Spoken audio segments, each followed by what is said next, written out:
คอยสิให้อีกสอบหนึ่งเด้อโดยดีใจอยู่ปะโดยดีใจให้อีกสอบหนึ่งไปรถไปเข็นเอาไหมไปเข็นเอาเลยเด้อเอามาสอบหนึ่งได้จะไปมาเบิด2ได้นั่งแม่กินมาไปชาวไร่ไปบอกน้ำ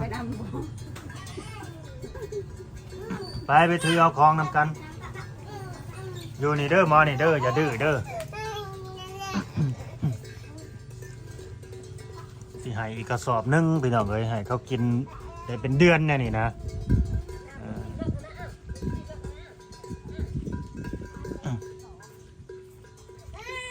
เขาอีกกระสอบหนึ่งครับมีแก๊สหนึ่งแล้วก็ไข่อีกแก๊สหนึ่งเป็นยังไงนะเป็นยังไงนะเฮ้ยลุกอย่าได้อย่าดื้อได้ลุกจับไปได้อย่าดื้อได้ว้ายเอาไปได้พี่น้องไว้บ่าเล่าหนังตายอยู่เพื่อนพี่ได้เฮ้ยทางมันเปื้อนเนาะยางงองยางเข่านี่ก็แฉะเพราะแห้งเลยเช้าไล่เหมือนไปเนาะ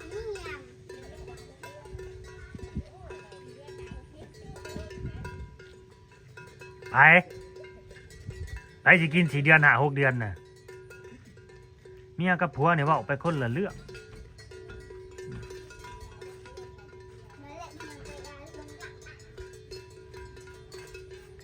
ก็ดีใจน้องเขาเด้อพี่น้องเด้อเนาะผ่านไปคนแรกกะผู้รักผู้ใหญ่ใจดีทั้งฝั่งไทยเนาะที่ซ่อนกินแนนอุดรเนาะส่วนว่ากระสอบนี้เป็นของแม่ตู้เด้อแม่ตู้สมปูสุวรรณวงศ์คนลาวเฮาเนาะอยู่สหรัฐอเมริกาเนาะเป็นมีศรัทธาอันนี้ก็ดีฝากเงินมาช่วยซื้อเขา 1 กระสอบแล้วก็ของกินนั่นแหละมาให้เขาไว้กินเพราะว่ามันหลายคนเลย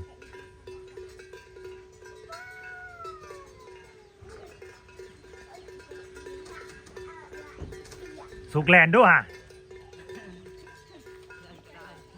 ได้บ่สุกแลนด์อย่ามาเพิ่งได้สบายดีสวัสดีก่อนพี่น้องFCครับแพงเบิร์ดทุกคนนะพี่น้องเด้อต่อ EP ที่ 3มาเมื่อนี้ได้3คลิปเด้อมาหาพอลูกหานี่ถือว่าคุ้มค่าอยู่ได้พี่น้องเอ้ยบ่ได้เขามาเบิ่งมาส้มก็เบิ่งคลิปยาวๆให้นี่เด้อเนาะเบิ่งคลิปยาวๆให้นี่เบิ่งให้มันแตก10,000 วิว10,000 ซับให้นี่เด้อแตก10,000 วิวนี่นะมื้อนี้สิพากันเฮ็ดหยังบัดนี้จะนอนกันบางส่วนก็สิไปลกหญ้าแล้วไปลกหญ้าบ่โดยหญ้าลายรีบ่หญ้าลายดีหน้าหวานลายโอ้ยคือกับนาเฮาเราเห็นบ่นะซ้ำกันกับหญ้าอีหยังหลักๆน่ะหญ้าจักหญ้าจังแบบสิลายซ้ำกะอะไรหญ้าก็ได้ลกลายแบบจักคนแน่ไปลกหญ้าน่ะเบิดเลยบ่เบิดเลยมื้อนี้ก็แม่กินบ่ได้ลงตอนเช้าบ่ส่วนลงคันบ่ลกนี่แฮงเข้าบ่ขึ้นบ่งามเลยเนาะโดยแห้งบ่ขึ้นและแห้งเก็บฟองมาเด้อถุงหากินสะทรายเด้อเก็บผูกไปไว้เก็บอนามัยเด้อบ่ให้ทิ่มยางยาอยู่ไหนแม่บ่กินให้นางทิ่มเอาไผบ่ต้องเผาดอกให้ลูกให้อยู่ฮะให้เขาเล่นกันเล็กน้อยมื้อนี้ก็ถือว่าเป็นข่าวดีสุดๆเนาะสำหรับครอบครัวลุงหะนี่พี่น้องเอ้ยก็หลังจากผ่านพ้นมื้อนั้นมาฮอดมื้อนี้แล้วก็มื้อนี้เป็นต้นไปนี่เฮาก็น่าสิรถดนมื้อแลจังสิแวะเวียนมาเยี่ยมมายามอันนี้ก็ดีเพราะว่ามันสำเร็จเสร็จสิ้นภารกิจแล้วเด้เนาะเอาก็มาเป็นสะพานบุญให้ผู้รักผู้ใหญ่เพิ่นเนาะเอาเข้าแล้วก็ของกินนั่นแหละจำนวนนึงมามอบให้ทางครอบครัวบ่าวส่วนสาวน้อยเพิ่นเป็นที่เรียบร้อยในเรื่องเมื่อกี้นี่เนาะให้เพิ่นไปเอาเข้าอยู่รถคิดคักแน่เลยบ่เรื่องเข้านะคิดคักแน่เลยบ่ว่าสิเอากระสอบเดียวนี่ยันอยากได้กระสอบอยากได้ไล่ซอบได้ยันเพิ่นผู้หลักผู้ใหญ่อยากไปซอยบอนอื่นแน่ โดย ยังได้หลายสอบอยู่เนาะ โดย เด้ อยากได้หลายสอบอยู่ฮะ ก็แม่นอยู่เฮาก็ยังได้หลายสอบอยู่แต่ว่าบุญเฮาบัดนี้สำนั้น โดย ผู้ใหญ่เพิ่นบัดเมตตาเฮามาสำนั้นซอยให้มาสำนั้น โดย อ่าเพราะว่าข้าวมันเป็นอ่าสิ่งจำเป็นอยู่แล้วเนาะต่อชีวิตของคนเฮาแหละเนาะต้องกินแต่ละมื้อแต่ละวัน เรื่องผู้กล้าเรื่องผู้กล้า กันบ่กินข้าวก็บ่มีเหือมีแห้ง โอ้ย เรื่อยงานสู่ชีวิตต่อไป โดย อยากหลายเด้อ อ่ะบอกว่าลายในห่างเนาะต่อ EP ที่2ได้นี่ก็ แม่เกิดนะ EP ที่3เนาะ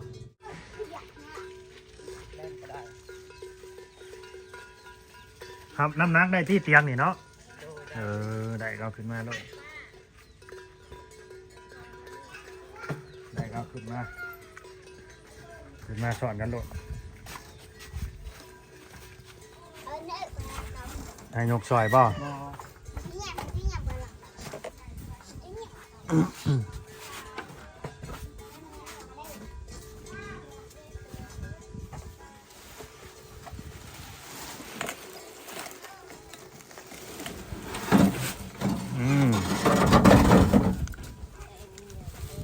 โอเคได้แล้วซ้ำนี้ก็ดีเอามาบ้างนี่มีกับไข่นะขึ้นมาพี่เอ้ยมีฮอนมีบาทนี่ ได้ไข่แล้วก็ต้องมี พินยิ้มเปื่อยๆเลยนั่งพินสิได้กินมีดีใจบ่พิน ไม่เป็นไรนะแม่ เอ้ย มันได้มาแป๊ะไข่ กูกินน้ำก็จะหายใจบ่ติด หายใจบ่ติด เป็นยังอ่ะนะ ยุ่งมากเลยคุณ ป่า เออ กินมาแล้วจะไปใช้บ่มือบ่ยา ไข่ มันไปหากินหรือมันไปหาเล่นเดียวหนึง ไปเล่นบ่ได้ ไปเล่นอะไรคะเนี่ยนี่ เล่นไปเบิ่งเอาลูกฟ้าใส่อันนั้น โอ้ยไม่ทับตัดลาบัวไม่ทับไปเบิ่งอาลุงพ่อใส่แม่นั่นดิ ไข่แตะหนึงเดินพี่น้องเดินอยู่หลุมพุ่นพี่น้องโอเคตั้งตั้งไว้นี่บ่ไล่ดอก กิม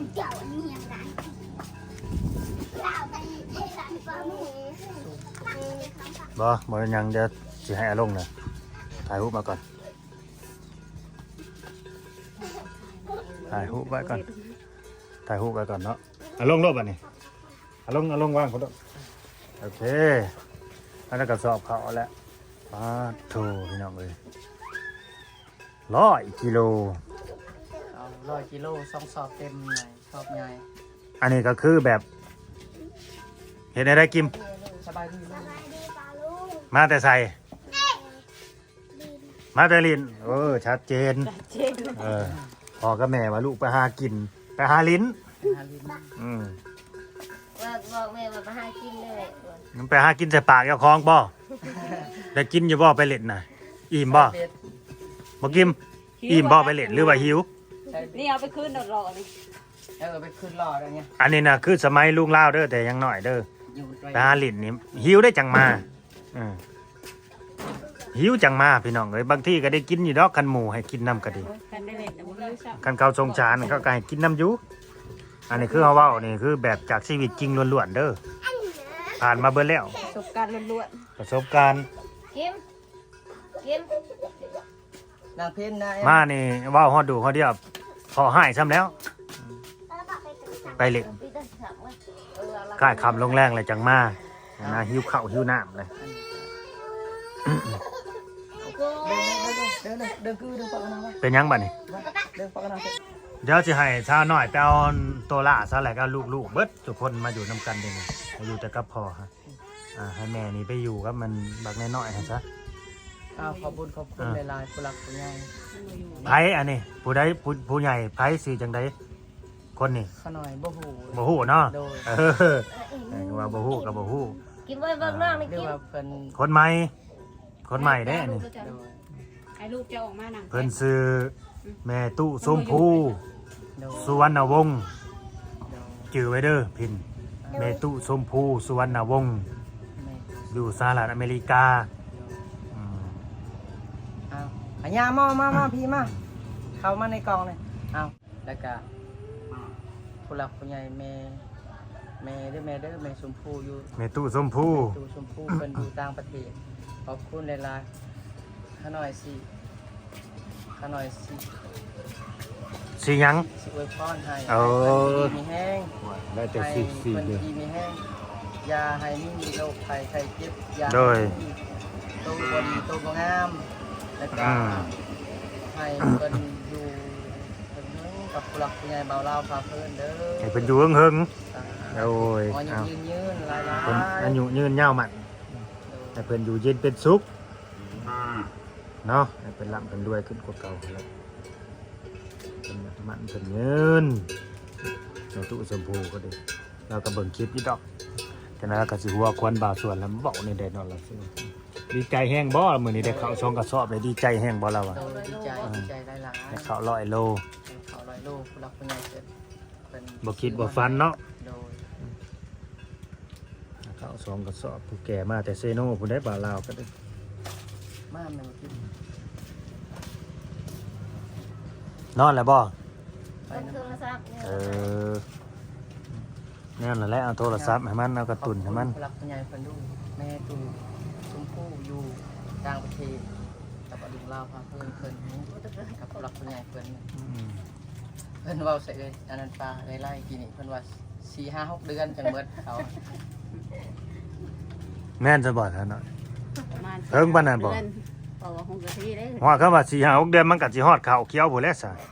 โอ้ยมันหอดเลยแล้ว มันได้กินฮอดข้าวใหม่พุ่นแล้วซั่นน่ะครับ อีก3 เดือนก็ได้กินอะไรได้ข้าวใหม่นะ ก็ดีใจนำทุกเจ้าแล้วคำว่าสิได้กินฮอด4-5 เดือนน่ะ ก็บ่ฮอดดอก36 วัน มันก็สิประหยัดแล้วก็ เจอกับ ค่าใส่ใส่จ่ายซุมเจ้าอีกเด้สิบ่ได้ต้องดิ้นรนปลาคงงาเข้าแล่นหาข้าวตาสวดอยู่หั่นน่ะย่านบ่ทันอยู่ทันกินกุ้มอยู่กุ้มกิน ลูกก็หลาย ขอบคุณผู้รักผู้ใหญ่เด้อเกิน ไปหาทางใดเขาสมมติว่าเขาเบิดในเจ้าไปหาทางใด มีทางไปเพื่อน ต้องมีทางไป สิไปหาแบบไรบาทนี่เอา ไปหาแบบใดแบบเขาบ่มีกันนี่สิไปหาได้แบบไปหาลูกบ่มีทางนี่เจ้าสิเอาหยังมาให้ลูกกิน ไปหยิบยืมพี่น้องบ่ บางเทื่อ ในค ก็ วามคิดเจ้าหน้านี่ เอาอยู่บ้านยายไปขอน้ำแม่ยาเพื่อน ขอน้ำแม่ย่า ไปขอจักเถื่อเลยปีนี้ตกปีนี้มาบ่าวส่วนไปขอจักเถื่อเลยขอแม่ เอาลายได้3-4 เทื่อ แต่ว่าแยกออกมาเฮ็ดหน้าต่างหากนี่คือ ปีนี้ปีทำอิฐเนาะ โดยบ่ส่วนกันหน้ากันน้อย เออ แยกเฮ็ดหน้าก็บอกว่า บาทนี่เด้อสมมุติว่าแยกออกมาแล้ว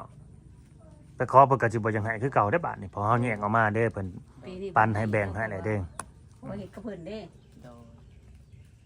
เอาที่แยกดีคือแบบชุบเจ้าอยากแยกเองบ่หรือว่าเพิ่นให้แยก แบบมีหลายคนแล้วก็แยกกันอยู่หน้าก็เฮ็ดไปเฮ็ดมาบ่ส่วนกันหน้าก็บ่หลายบ่กว้างปานใดอยากให้ผู้หลักผู้ใหญ่เพิ่น ซอยคือเก่าบ่ ซอย เออ หน้านี่แหละบ่ส่วนก็สิมีแต่คำอวยพรให้สิ่งใดผิดพลาดก็ขอโทษขออภัยเด้อผู้ใหญ่ใจดีกับบ่าวลาว โดย ขอโทษขออภัยได้ตัวใดผิดพลาดเขาหน่อยก็บางเทื่อ ก็เข้าใจอยู่เนาะไอ้การที่เฮาเฮ็ดหน้าแบบเฮ็ดหน้าร่วมนั่นแหละ มันหลายคนหลายครอบครัวแล้วมันก็ลำบากใจมันเว้ายากพี่น้องเอ้ย โดย คือเจ้าบัดครอบครัวเจ้ามันก็หลายคนพอแห้งแล้วนะนั่นนี่ สมมติว่าเฮ็ดบ่อนเดียวกันหั่นนะได้ข้าวได้น้ำแล้ว มันหักมีได้เนี่ยนั่นนี่เจ้ากินหน่อยเขากินหลายได้ครอบครัวเจ้าเปลืองครอบครัวข่อยบ่เปลืองเนี่ยมันหักมีเราได้อันนี้เรื่องจริงเด้อมันเป็นเรื่องธรรมชาติของมนุษย์มาหน้าเฮาสิเป็นหยังก็ตามแต่สิอยู่ครอบครัวเดียวกันก็ตามแต่ลูกพ่อแม่เดียวกันก็ตามแต่มันต้องมีปัญหาแบบนี้หั่นนะ ปัญหาตาม ปัญหาตามมานะหรือบ่มีบ่เจ้าวะ มี อ่าน เขาเว้านี่ถูกบ่ คือ อ่าน บ่ส่วนกับบ่หันไปเอาเลย มันบ่หันไปเอา เพิ่นก็เอาดุแล้วก็บ่หันแล้วของอยู่ ห่วย กลางเลยเด้ ก็ธรรมดาแหละปีหน้าปีในก็สำนึงปีนี้เพิ่นก็ยังให้กินอยู่เพราะว่าปีที่แล้วเฮ็ดนำเด้กินไปจนมันเบิดพุ่นแล้วทั้งนั้นก็เบิดมันบ่มีแล้วก็บ่จักแนวสิให้แล้วบาดนี้ โดย บัดปีหน้านี่ก็ห้อยต่างนะบาดนี่คันสิไปขอน้ำเพิ่นก็ดี แต่ขอได้บ่ก็ได้อยู่ครับนำเทื่อ โดย นะ ดำถือ ประมาณนั้น ลายเถื่อกับเพิ่นก็ พิ่นก็บ่ให้แล้ว อืม แล้วก็สิว่าได้ ไปขอแม่เฒ่าพุ่นแหละบ้านนี้แม่เฒ่าก็บ่มีคือกัน แม่ทำบ่มีคือกันอยู่แล้วทางนั้นกันนะ เราก็เขา แม่งอึดเข้าเท่านั้นเอง แถมเราก็บ่มีหัวหน้าครอบครัวอีก ปีหน้าแหละซาวให้มันเบิดนี่เด้อหน้าเด้อ โดย เดินนี่บ่ เดินนี่ ให้หา ตึกฮอดกุกกระถินน่ะกุกคามเพิ่นอยากแบ่งขอน้อยบ่ชวนอยากได้หยัง เฮกตาร์หนึ่งน่ะบ่ โดย เอาแนวนี้ซะสิถามนี่ดินทั้งเบิดนี่ที่ว่าเพิ่นแบ่งปันให้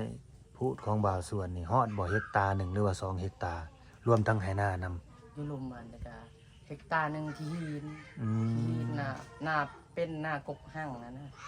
หน้าแบบ อ๋อคือหน้าบ่าวสวนเพิ่นแบ่งให้เฮกตาร์นึง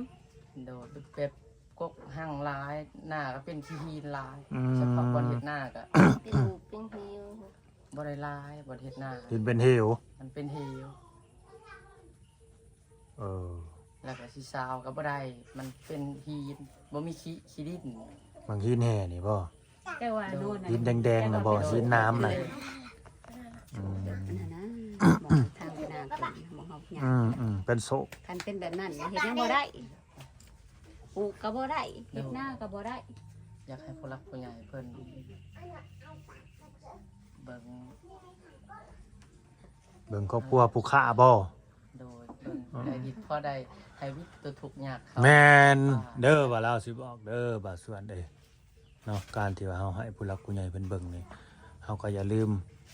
เบิ่งลูกเบิ่งเต้าเฮานำได้ โดย หลักๆก็เฮานี่แหละเบิ่งเคาะเบิ่งครัวเฮาได้ ให้เพิ่นเบิ่งแย่ง ที่เพิ่นเบิ่งแย่งนี่ก็คือ บ่งามล่ะ ซอยลูกขน่อยนี่แหละ ลูกขน่อยก็ยังน้อยๆขน่อยก็บ่จักแนวหาบ่เถื่อก็เว้าซื่อๆบ่ชวนเนี่ยบ่เว้าบนตัวคันว่าขาดเคินอะไรบ่ทวงบ่ทันอะไรไปหาที่ซี่มาขาย ไปอย่าบ่หากี่ซี่ก็ดิ แบบอันนี้ครับก็บ่ได้ไปหาครับมันได้แนวกินแล้วก็บ่ได้ไปหาบางเทื่อบ่ทวงบ่ทันก็ไปหาที่ซี่ขาย เลี้ยงเขาบ่คุ้มบ่หุ้มเขาแหละคือเอาออกมาหลายแต่สรุปนี่เป็นคำถามที่ว่าบ่าวส่วนต้องตอบได้นี่ต้องตอบ FC ผู้หลักผู้ใหญ่เพิ่น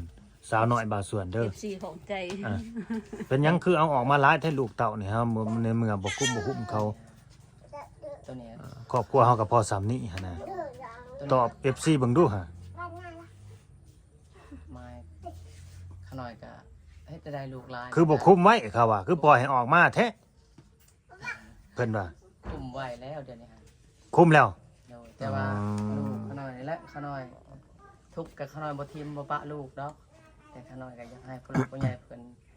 เบิ่งลูกขน่อยยังน้อยๆนี่ น่ะอยากให้ผู้ใหญ่เพิ่นเลี้ยงซอยอีกบาทหนึง โดยขอบบุญขอบคุณ หากบ่ยอมให้เพิ่นก็เพิ่นสิขอไปเลี้ยงนี่ไปบ่ไปอยู่นำลุงลาวฮะไปบ่พิน ไปบ่ ไปบ่ฮะ บ่บ่ อยากกินหยังก็ได้กินได้ไปอยู่นำลุงลาวไปบ่อันนี้ลองตัวอย่างเบิ่งซื่อๆเด้อพี่น้องเอ้ย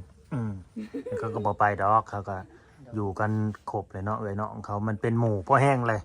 ไปมันก็เหงาแล้ว มันพอสิห้องสิให้พุ่นแหละก็คือบ่าวส่วนเว้านี่อยู่ใกล้ๆนี่คืออยู่นี่แต่ว่าอ้ายอยากไป เอ้ยน้อง เอ้ยน้องเจ้าของนั่นนี่ มันก็เที่ยวไปเที่ยวมา ถ้าเป็นคนเขาก็ให้เลี้ยงน้องเจ้าของเลยเขาบ่มีลูก มันบ่เป็นคนอื่น เพราะว่าลูกน่ะมันจังได๋มันก็สิบ่ทิ่มบ่ปาพ่อแม่มันดอกมันก็สิกลับ คนในบ้านนั่นเด้ขนาดพวกเอ้ยน้องยังมาหาแม่ได้ โดย กลับคืนมาหาพ่อหาแม่คือเก่าก ลับ นั่น ขึ้น แหละ มาพ่อหาแม่ อยู่ไกลกันน่ะเนาะ แม่น โดย บ้านน้อยบ้านใหญ่ซื่อบ้านใหญ่มาหาแม่พี่เราบ่มีลูกเลยเป็นแม่ก็ได้ แต่มันก็สิมีปมด้อยเด้อมันก็สิมีปมด้อย มันจะมีปมด้อยติดตัวเขาแหละว่าบางทีมันจะมีคนไปเว้า บ่ถ้าคืออันนี้บ่มีปมด้อยดอกแบบ แต่ว่าเดี๋ยวเยอะ จะ ให้ คองแบบนี้นะไปอยู่นำซื้อแบบนี้เด้ คันว่าเด็กน้อยมันรู้จักความแหละมันบ่คิดหยังแหละอันนี้เขาจะมาเว้านำลังว่าไอ้มึงนี่กูเด้อเอางัวแลกมาเด้อมึงนี่เด้อนี่นะมาเว้านี่มันก็สิติดเขาก็สิจำอะไรได้ป่ะนี่ว่าพ่อแม่เอางัวแลกเอาเนี่ยนี่มาอยู่นี่แบบเปลี่ยนกันแบบนี้นะอันนี้แหละคือปมด้อยสำหรับเด็ก ข น้ น่ อ อย ยเราชวนมาให้เพิ่นดอก นั่นเด้ ขน่อย มันหากมีคนเว้า โดย เจ้าเสือบ่ ข ก็มีเขาพูดถึงกับเว้ากับแบบพ่อแม่น่ะเว้าแบบผัวไปเลี้ยงกับเว้าแบบนี้นะเป็นเอื้อยน้องกันก็บอกแบบไปเข้าใจ หมายถึงปมด้อยมันมีอยู่แล้วคนที่เขาบ่หวังดีกับเฮานั่นที่บ่หวังดีกับเขานำคือบ่หวังดีกับสมมุติว่าลูกจะไปนี่นะมันมีคนที่บ่หวังดีนำก็อาจจะไปว่าเอาใส่ว่าให้ฟังว่าแนวนั้นแนวนี้นะสิ่งที่มันบ่ดีนั่นเข้าใจบ่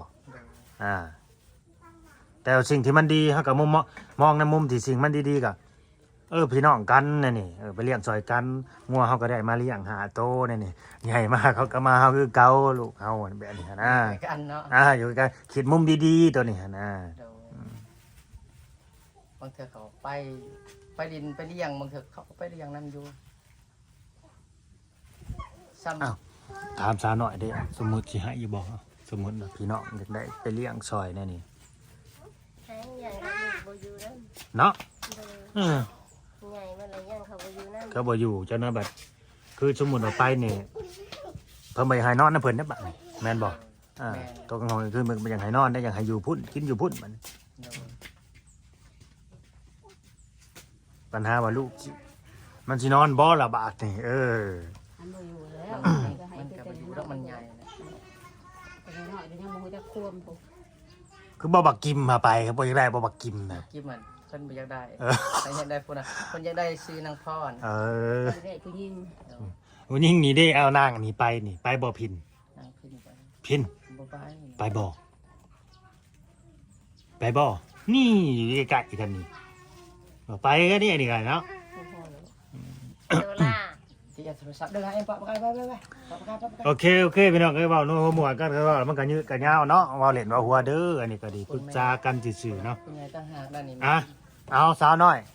ขอบคุณแม่ตู้สมภูสุวรรณวงศ์เพิ่นขอมกขอบใจเพิ่นเบิ่งอยู่